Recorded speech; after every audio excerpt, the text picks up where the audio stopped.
Alright guys, welcome back to another video. It's your week 4 recap. Dolphins beat the Jets 27-21. Monday Night Football prime time. Let's get into it. Okay, like I said, Dolphins beat the Jets 27-21. Let's go over some stats here. Tua 17 for 25, 177 yards, 2 touchdowns. Devon Achane 20 carries, 99 yards, and a touchdown. Ollie Gordon only had 6 carries for 10 yards, which we used him a little bit more. Receiving, Tyreek Hill, we're going to get into that. 6 receptions for 67 yards. Jalen Waddle, 3 for 48.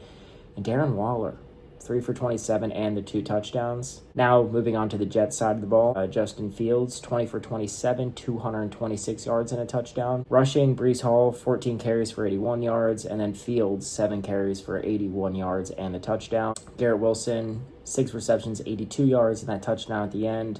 Mason Taylor, Jason Taylor's son, 5 for 65, and Breece Hall, 5 for 30. So pretty even there. I mean, garbage time stats really for the Jets. I did get some Titans flashbacks since I was at the Titans game back in 2023 when we lost up 14 with 2-3 minutes remaining. And I was at the game last night when we were up 14 with 2 minutes remaining, so I was getting some flashbacks. But one thing I also want to mention is Jordan Brooks had 15 tackles and 3 assists, so he played really well. I think he's now probably leading the league in tackling, so that's just another thing I wanted to throw out there.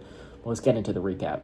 Okay, time to recap the game. So the offensive line played well. Looking at the stats here, we allowed no quarterback hits. Make sure we allowed no quarterback hits at all. It looks like Cole Strange stepped in there. I was at the game and I saw him come out. He was announced as a starter, and he played well. But the left side of our offensive line, Jonah Savanea, I'm definitely butchering his last name. We moved up for him in the draft this past year, and he had a PFF grade, a pass protection grade of 10. So not good at all. And for people who might not know what that means, pretty much the rest of the offensive line was sitting around 70. He did not play well, missed a lot of one-on-one blocks, had to scramble a little bit, but no sacks, no quarterback hits. So the offensive line looked a little bit better, other than the holding call. Pretty sure it was on Jonah. Stupid calls that we shoot ourselves in the foot, but as a whole, we played better. Now moving on to the defense. Defense looked all right? We had 3 turnovers, which I was pretty happy about. It was our first turnovers of the season. First one came at the goal line. Pretty sure it was Rasul Douglas punched it out. And then we got the strip sack fumble and then the fumble on the kickoff return. But the defense still needs some work. I mean, we can't defend a running quarterback at all. And that was my thing coming into this game. I'm looking back at the when we played the Bears in 2022 and Justin Fields was on the Bears and he killed us with his legs. And we're not getting enough pressure on the quarterback. And when you're playing man coverage against Justin Fields, he is going to move out of that pocket and run, just like how we saw in his 40-plus yard rushing touchdown there. So the defense looked a little bit better. They looked like they actually wanted to get to the ball. As I said in my previous video, there's no fight there. It didn't look like they wanted to get to the ball.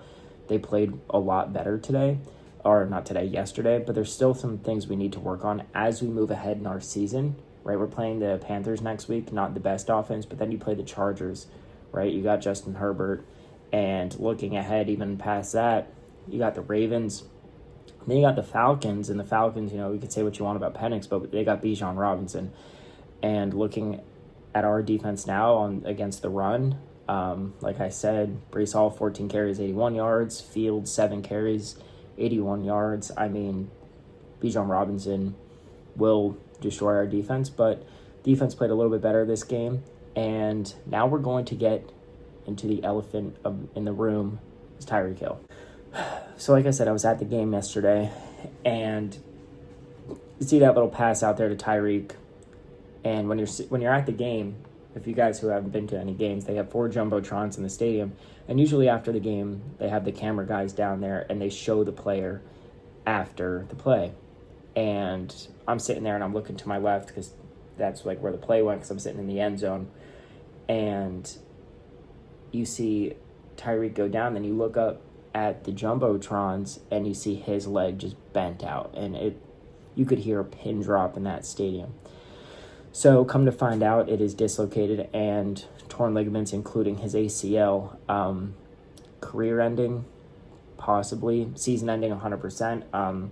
Don't know if he'll be back for 2026, but now you're looking at career, right? He's 31 years old, and you're looking at it from a money standpoint. He's not guaranteed any money, so with this injury, so do we save that money and go get someone else? So life after Tyreek Hill now is going to be interesting. Jalen Waddle steps up into that wide receiver 1 role. You're going to see more guys like probably Malik Washington step up, Nick Westbrook-Akine step up, Darren Waller step up, even Taj Washington. I would like him to step up a little bit or even get playing time. Pretty sure he's been on the injury report, but he gets back into it. We need our guys to step up. I know some people are having some doubts about Jalen Waddle stepping into that wide receiver 1 role, but back in 2021 when Tyreek Hill wasn't even here, Jalen Waddle's rookie year had over 100 receptions for over 1,000 yards, so he can be that true wide receiver 1. But I'm interested to see how this playbook changes, if it changes, and how it changes. And I was doing some research, and I saw that Tua's passer rating is actually better with Tyreek Hill off the field.